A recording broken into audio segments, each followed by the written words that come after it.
दुःखाच्या समुद्रात बुडालेला दिसतोस, पण कोणी हात द्यायलाही नाही. ही खंत आहे ना?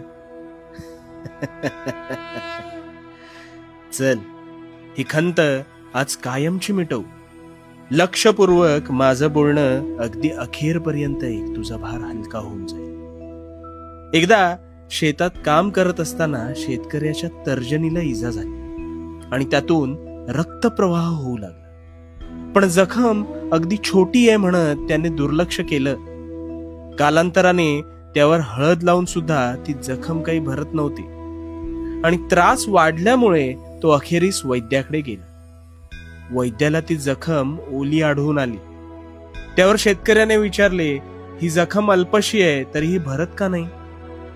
त्यावर डॉक्टर म्हणाले, जखम जरी अल्पशी असली तरी तुम्ही त्याच हाताने सतत काम करून करून जखमेवर खपली तयारच